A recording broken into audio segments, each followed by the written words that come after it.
النادي الاهلي النهارده احسن من الماتشين اللي فاتوا، اللي هو ده في الدوري مالناش دعوه بافريقيا، اللي هو في ماتش البنك الاهلي وماتش انبي. النهارده يمكن حد قال له ان احنا المره اللي فاتت اتكلمنا وقلنا له لازم يقعد محمد هاني المرهق، فقعد محمد هاني. ايه رايك النهارده في عمر كمال كده؟ انا من وجهه نظري بعد ماتش النهارده ده عمر ما يقعدش في الحته دي لاي حد. وهنا رساله لحسام حسن، الراجل لعب في مكانه النهارده وعمل بتاع حوالي 15 كروس باص، ومنهم 3 4 جوان، يعني منهم 3 4 تجوان محققين لولا تألق علي لطفي، ولولا ان هي بتمشي من جنب القائم يعني او بتطلع بره. بس المهم ان هو عمل اسيستات او كروسات كلها استفاد من النادي الاهلي الا ان هي تخش جول، بس كلها خطوره يعني. فعمر النهارده لما لعب في الحته دي بيثبت ان هو احسن باك رايت في مصر، سواء في الاهلي او في مصر. وهنا بقى نستنى عليه ماتشين تاني، ماتش الزمالك اللي جاي والماتش اللي بعديه في افريقيا. لا هو مش هيلعب افريقيا عشان ان هو اصلا لعب مع فيوتشر، فهنستنى عليه في ماتشات الدوري ونتفرج بقى ونشوف بقى قبل الايه التجمع بتاع شهر 6. يا كابتن حسام شيل الحاجات دي وتعامل ان انت ماسك منتخب مصر، مالكش دعوه بقى بالخلافات، اهم حاجه مستوى اللعيب. ما تقوليش بقى لا قيم ولا مبادئ هنا ولا ما اعرفش ايه، سيبك من الاونطه دي كلها. انت الراجل ده هيفيدك افاده جامده جدا.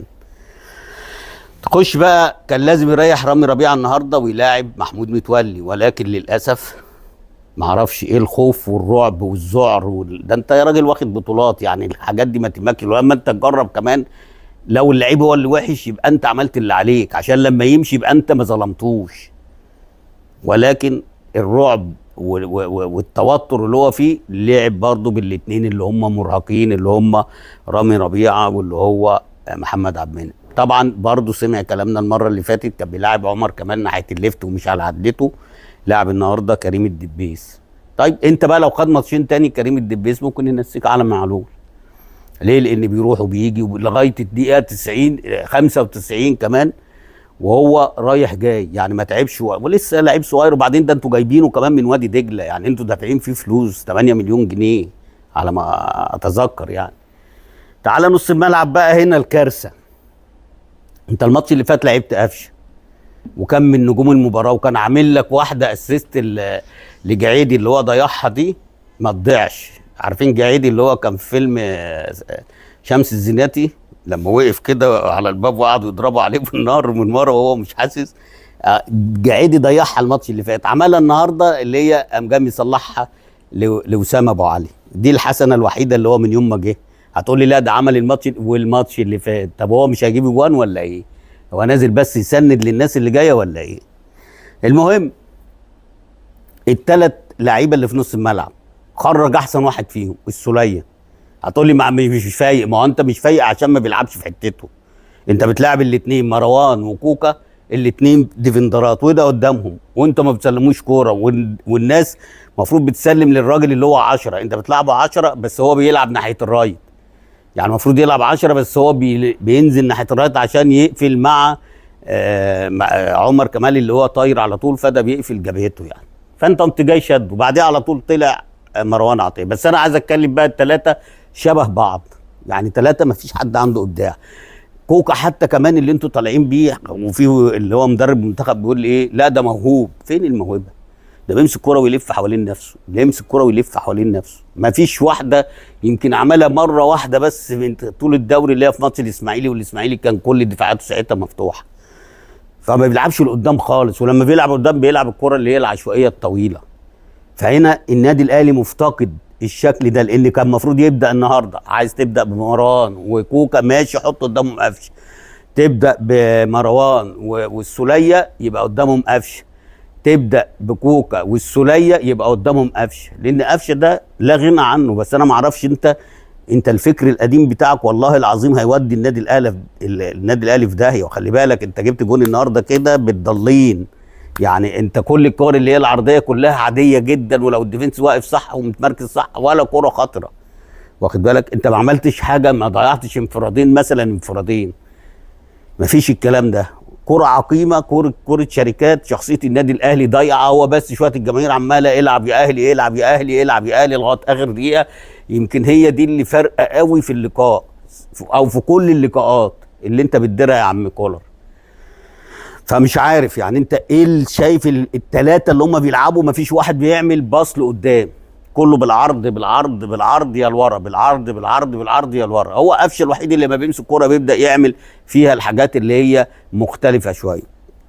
بعد كده لما اتزنق قام جاي ملعب وسام ابو علي، وبعد كده مودست، وبعد كده كريم فؤاد، واخد بالك. وجي الجون بايلك بكوره الراجل اللي هو الباك الليفت لو طلعها صح لقدام عمرها ما كانت هتيجي جون، فهو بيطلعها قلشت راحت لوسام ابو علي، بيوقفها راحت لمودست حطها والتاني شاطها. ودي يسأل عنها علي لطفي لان في نص الجون يعني. انا ما اعرفش هو ما خدش الخطوه وطلع وقفل الجون ليه وهي بتتشاط. ما حدش يقول لي مفاجاه، ده من بره ال 18. الكلام ده لو في ال 18 نقول مفاجاه، انما بره ال 18 لا. امال انت هتروح امتى وتطير امتى؟ ما في واحده الشوط الاولاني نفسها مصطفى شوبير مسكها، مش صدها، مسكها. الماتش اللي فات في ماتش انبي زيها واصعب، ومصطفى شوبير طلعها ورجعت للراجل عملها للراجل اللي جاي وحطها ومصطفى شوبير صدها. نفس الكلام في ماتش سيمبا، نفس الكلام مش عارف في ماتش سيمبا اللي هناك. فاذا علي لطفي واقف متمركز خطأ جدا جدا جدا، واقف ما اعرفش يعني. طبعا هو ممكن يكون ما شافهاش، بس هي ده من بره ال 18 يا جدعان. المهم يعني الاهلي بيكسب النهارده بالضالين، وما زال مسلسل الاداء السيء والعقيم والعك الكروي هو اللي بيتربع على مستوى النادي الاهلي، هو اللي بيتربع على مستوى النادي الاهلي. يعني هقول لك على حاجه برضو، النهارده انت بادئ بطاهر محمد طاهر ولا طاهر محمد طاهر ناحيه الليفت، ورضا سليم ناحيه الرايت.